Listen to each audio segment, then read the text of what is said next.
চ্যানেলে নতুন হয়ে থাকলে চ্যানেলটা অবশ্যই সাবস্ক্রাইব করে দিও আর পাশে থাকা বেল আইকনটা প্রেস করে দিও যাতে আমার ভিডিও সবার আগে তোমার কাছে পৌঁছে যায়। আজকে আমি চলে এসেছি বাটা মাছের পাতলা অথচ সুস্বাদু একটা ঝোলের রেসিপি নিয়ে, খুবই টেস্টি হয়। তো চলো দেখে নেওয়া যাক এর জন্য কী করতে হবে। প্রথমেই নিয়ে নিয়েছি বেশ কয়েকটা বড় সাইজের বাটা মাছ। এই বাটা মাছগুলোকে খুব ভালোভাবে ধুয়ে নিয়েছি।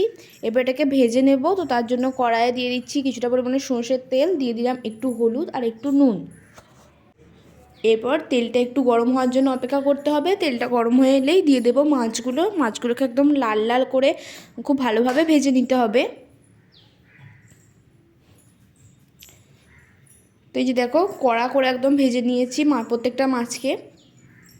এরপর কড়াইতে দিয়ে দিচ্ছি একটু সরষের তেল, কিছু সবজি ভেজে নেব। তো তার জন্য প্রথমে পটল ভেজে নিচ্ছি। পটলগুলো একটু বড় বড় করে কেটেছি। এই বড় বড় করে কেটে রাখা পটলগুলোকে ভেজে নেব খুব ভালো করে। একটু নুন দিলাম যার ফলে ভাজাটা খুব ভালোভাবে হয়। একদম লাল লাল করে ভেজে নিতে হবে এই পটলগুলোকে। তো এই যে দেখো লাল লাল করে ভাজা হয়ে গেছে। এরপরে পটলগুলো তুলে নেব। ওই তেলেই দিয়ে দিচ্ছি আলু, বেশ কয়েকটা আলু দিয়ে দিলাম লম্বা লম্বা করে কেটে রাখা। আর দিয়ে দেবো কয়েক টুকরো পেঁপে। তোমরা এখানে চাইলে আরও সবজি ব্যবহার করতে পারো। এই আলু আর পেঁপেটাকে আগে থেকে একটু ভাপিয়ে রেখেছিলাম যাতে ভাজাটা খুব তাড়াতাড়ি হয়ে যায়, খুব বেশি সময় না লাগে, তার জন্য একটু ভাপিয়ে রেখেছিলাম।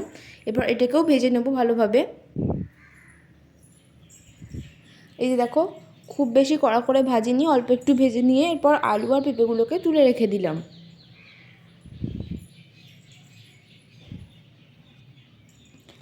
এবার ওই তেলেই ফোড়ন হিসেবে একটু দিয়ে দিচ্ছি কাঁচা লঙ্কা দুটো, দিয়ে দিলাম একটু কালো জিরে, দিয়ে দিলাম একটু রাঁধুনি। এই রাঁধুনি দেওয়ার ফলে খুব সুন্দর একটা ফ্লেভার আসে। আর দিয়ে দিচ্ছি একটু আদা বাটা, আর দিলাম একটু হলুদ গুঁড়ো।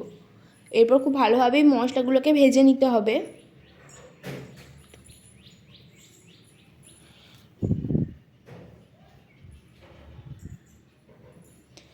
একটু ভেজে নিয়ে তেল ছেড়ে এলেই দিয়ে দেবো 1 চামচ মতো জিরে গুঁড়ো, আর দিয়ে দেবো 1 চামচ মতো ধনে গুঁড়ো,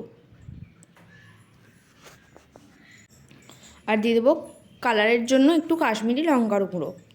এরপর এই মশলাগুলোকেও ভালোভাবে ভেজে নিতে হবে। স্বাদ মতো একটু নুন দিয়ে দিলাম। এই যে দেখো এরপর এগুলোকেও খুব ভালোভাবে ভেজে নিচ্ছি।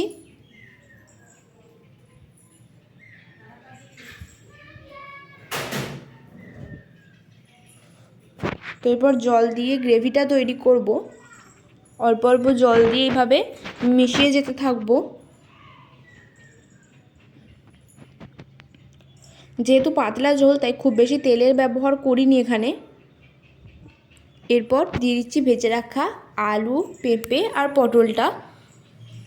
এগুলো দিয়ে খুব ভালোভাবে মিশিয়ে নেব মশলাটাকে।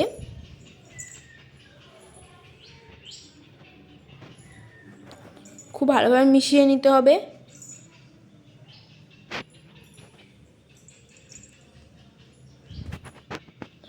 এরপর দিয়ে দেব জল। যেহেতু পাতলা ঝোল তাই অনেকটা পরিমাণে জল দিয়ে নিচ্ছি।